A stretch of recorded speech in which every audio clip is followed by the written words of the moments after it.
სადაზღვევო კომპანიები ახალ სკანდალში ეხვევიან. კონტროლის პალატამ აუდიტის შედეგები დადო. გამოვლენილია რამდენიმე ფინანსური დარღვევა, რომლებსაც ამ წუთებში საგანგებო ბრიფინგზე ახმაურებენ. მაკონტროლებელ უწყებაში მიმდინარე ბრიფინგს ჩვენ პირდაპირ ეთერში გთავაზობთ.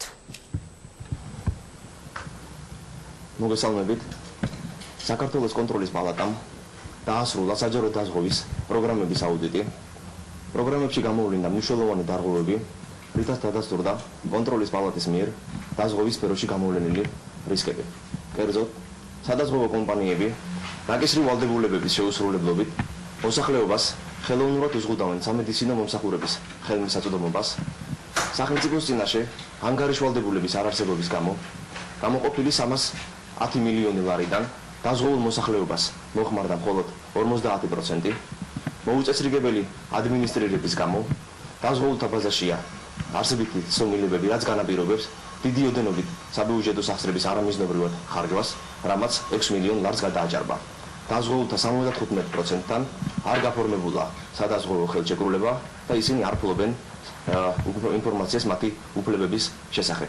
საქართველოს კონტროლის პალატის აუდიტის შედეგების საფუძველზე სამართალდამცავმა ორგანოებმა მოახდინეს შესაბამისი რეაგირება სათანადო საგამოძიებო მოქმედებების განხორციელებით. გმადლობთ. ეს ყოფილდა შედეგები გაახმაურეს, ახლა კი ის ფინანსური დარღვევები, რომლებიც კონტროლის პალატამ დაზღვევის პროგრამების შემოწმების დროს დააფიქსირა.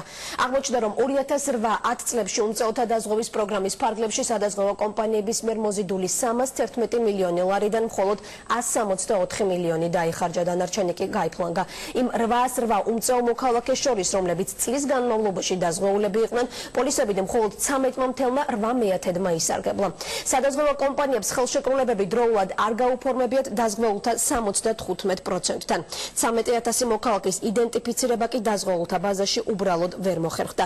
ყველაზე მთავარი პროგრამით დაზღვეული იყო 17,000 გარდაცვლილი და მოქალაქეობიდან გასული პირი. მათზე სულ 3 მილიონი ლარი გაიცა. დაზღვეულთა ბაზაში ასევე გაურებული აღმოჩნდა 3,753 მოქალაქის ჩანაწერი, რომელთა დასაზღვევად ზედმეტად 145,000 ლარი გადაიხადეს. გარდა ამისა, უმწეოთა ორმაგ დაზღვევაში ზედმეტად გაიცა 1 მილიონი ლარი. სამართლებრივი რეაგირების შედეგად სადაზღვევო კომპანიებმა ბიუჯეტში უკვე დააბრუნეს 12 მილიონი ლარი.